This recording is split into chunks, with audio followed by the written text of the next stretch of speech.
দ্বিতীয় পৰ্যায়ৰ নিৰ্বাচনৰ প্ৰাক মুহূৰ্তত মুখ্যমন্ত্ৰী হিমন্ত বিশ্ব শৰ্মা ডাঙৰীয়াই বাজপেয়ী ভৱনত এখন বৈঠক অনুষ্ঠিত কৰিছে আৰু সেই বৈঠকত প্ৰত্যেকজন বিধায়ক উপস্থিত থাকিব লাগিব যেহেতু আপোনালোকে জানে যে দ্বিতীয় পৰ্যায়ৰ নিৰ্বাচনলৈ মাত্ৰ কেইটামান দিন বাকী আছে আৰু তাৰ পূৰ্বে প্ৰথম পৰ্যায়ৰ নিৰ্বাচনত কেনে ধৰণে বিজেপিয়ে জয়লাভ কৰিব বা কোনে কোনে ভোটদান কৰিলে কোট সফল হোৱাৰ সম্ভাৱনা আছে গোটেই কথাখিনি যেটো পৰ্যালোচনা কৰিব যেটো প্ৰত্যেকজন প্ৰাৰ্থীকে যেটো মাতিছে ইতিমধ্যে বাজপেয়ী ভৱনলৈ আৰু বহু ইতিমধ্যে বিধায়ক উপস্থিত হৈছেগে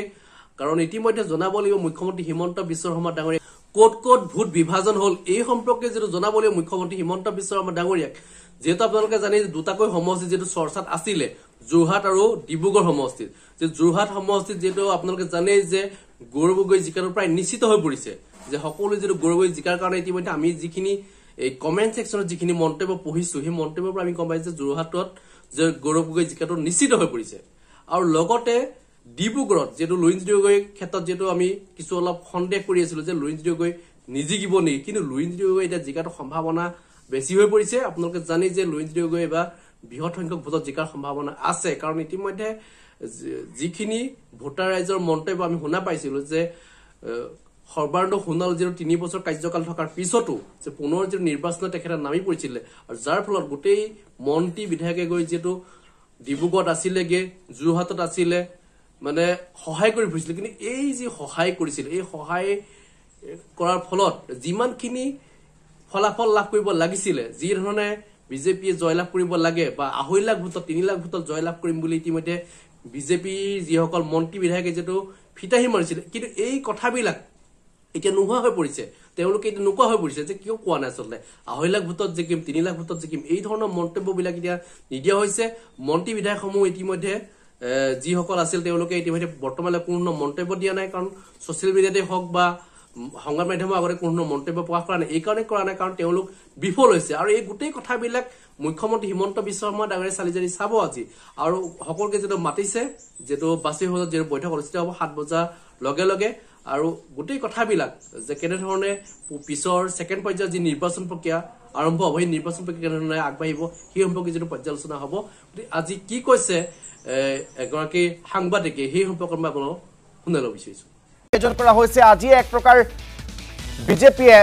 তেওঁলোকে নিশ্চিত হ'ব যে কোন কেইখন সমষ্টি বা কোন কেইখন আসন তেওঁলোকে হেৰুৱাব বা কোন কেইটা আসন পাব প্ৰথম পৰ্যায়ৰ নিৰ্বাচনত মই আপোনাৰ পৰা সবিশেষ জানিব বিচাৰিম নিশ্চয়কৈ আজি এখন গুৰুত্বপূৰ্ণ আজি পৰ্যালোচনা বৈঠক অনুষ্ঠিত হ'ব বাজপেয়ী ভৱনত আৰু মুখ্যমন্ত্ৰীৰ উপস্থিতিত সন্ধ্যা 7 বজাৰ পৰা বৈঠক অনুষ্ঠিত হোৱাৰ কথা আৰু ইতিমধ্যে উজনিৰ পৰা কেইবাগৰাকী বিধায়ক আহি গুৱাহাটীত উপস্থিত হৈছে আৰু বাকী যিসকল বিধায়ক আছে 5টাকৈ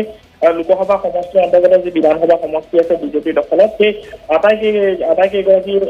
যি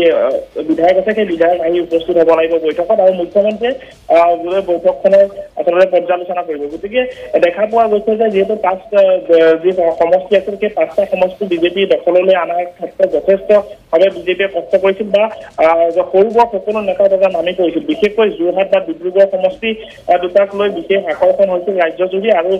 দেশজুৰি আচলতে যি যোৰহাট সমষ্টি দখলৰ ক্ষেত্ৰত যথেষ্ট সকলোৱে দৃষ্টি নিক্ষেপ হৈ আছিল গতিকে এই ক্ষেত্ৰত কেনেধৰণৰ ফলাফল হ'ব বা বিধায়কসকলে কি ধৰণে অৰিহণা যোগালে বা যিসকল ভোটাৰ সেই ভোটাৰসকলে কি হয় বা কেনেকুৱা দৃষ্টিভংগীৰে সমষ্টিক চাইছিল গোটেই আচলতে বিষয়সমূহ এটা পৰ্যালোচনা কৰা হ'ব বা যদি সমস্যাৰ সন্মুখীন হৈছিল কোনবোৰ দিশত সমস্যাৰ সন্মুখীন হৈছিল বা ভোটাৰে বা ভোটাৰক আকৰ্ষিত কৰাৰ ক্ষেত্ৰত কোনো কিছু ক্ষেত্ৰত অসুবিধা হৈছিল নেকি এনেকুৱা ধৰণৰ যিসমূহ বিষয় আছিল সেই বিষয়সমূহৰ ওপৰত পৰ্যালোচনা কৰা হ'ব আৰু মুখ্যমন্ত্ৰীয়ে সকলো বিষয় পৰ্যালোচনাত ভাগ ল'ব আৰু পৰ্যালোচনা কৰি যদি ফলাফলত কেনেকুৱা ধৰণৰ হ'ব তাক লৈ আচলতে সকলো যিটো আচলতে ফলাফল হ'বলগীয়া হ'ব 4 দিনত যিহেতু নিৰ্বাচনৰ ফলাফল ঘোষণা কৰিব গতিকে ফলাফলৰ পূৰ্বে এইখন তেওঁলোকৰ গুৰুত্বপূৰ্ণ বৈঠক বা পৰ্যালোচনা বৈঠক গতিকে আজি অনুষ্ঠিত হ'ব গতিকে ইতিমধ্যে সুশান্ত বৰগোহাঁইকে ধৰি বা ৰুজুতি কুৰ্মীকে ধৰি বহুকেইজন বিধায়ক আহি উপস্থিত হৈছে আৰু বাকী যিসকল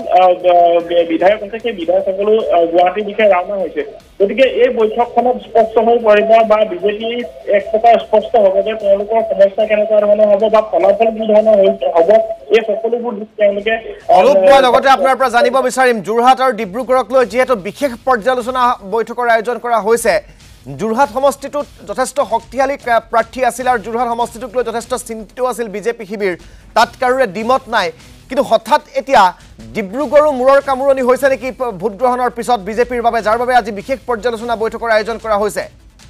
হয় নিশ্চয়কৈ ৰাজদীপ যিহেতু ডিব্ৰুগড় সমষ্টিটো বিশেষ এই কাৰণে যে তাৰ পৰা কেন্দ্ৰীয় মন্ত্ৰী সৰ্বানন্দ সোণোৱালে প্ৰতিনিধিত্ব আগবঢ়াইছিল আৰু দেখুৱাব পৰা গৈছিল যে তিনিকুণীয়া এখন যুঁজ তাতে আম আদমি পাৰ্টি অসম জাতীয় পৰিষদৰ লুৰিণজ্যোতি গগৈ আৰু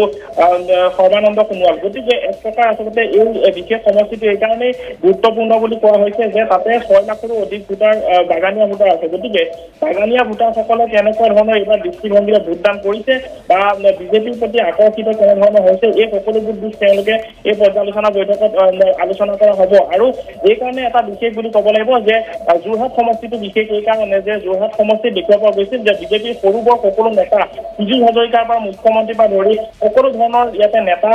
তাতে জঁপিয়াই পৰিছিল আৰু জঁপিয়াই পৰা এটাই কাৰণ আছিল যে বিশেষ যি আকৰ্ষণ আছিল বেছি এক আকৰ্ষণৰ যিকোনো প্ৰকাৰে পৰাজয় বা হৰুৱাৰ ক্ষেত্ৰত বিজেপি নামি পৰিছিল আৰু এই যি এছাইনমেণ্ট সেই এছাইনমেণ্ট আচলতে কেন্দ্ৰৰ পৰা দিয়া হৈছিল গতিকে এই কেন্দ্ৰৰ পৰা যি ধৰণৰ নিৰ্দেশনা দিয়া হৈছিল যে গৌৰৱ গগৈক যিকোনো প্ৰকাৰে পৰাজয় কৰোৱাব লাগিব আৰু এই ক্ষেত্ৰত নামি পৰিছিল মুখ্যমন্ত্ৰীকে ধৰি বিশেষকৈ পীযুষ হাজৰিকা জয়ন্ত মল্ল বৰুৱা সকলো ধৰণৰ নেতা তাতে নামি পৰিছিল গতিকে এইসকল নেতা যিহেতু নামি পৰিছিল গতিকে নামি পৰাৰ পিছত কেনেধৰণৰ ফলাফল হ'ব সেই বিশেষ ফলাফলৰ ক্ষেত্ৰত পৰ্যালোচনা আজি কৰা হ'ব গতিকে এই দুটা সমষ্টিক এই কাৰণে আমি বিশেষ বুলি উল্লেখ কৰিছো বা পৰ্যালোচনা বৈঠকত বিশেষ সমষ্টি হিচাপে এই দুটা সমষ্টিক উল্লেখ কৰা হৈছে আৰু হয় অনুপ আপোনাক ধন্যবাদ জ্ঞাপন কৰিছো এই সময়ত আমাক সবিশেষ জনোৱাৰ বাবে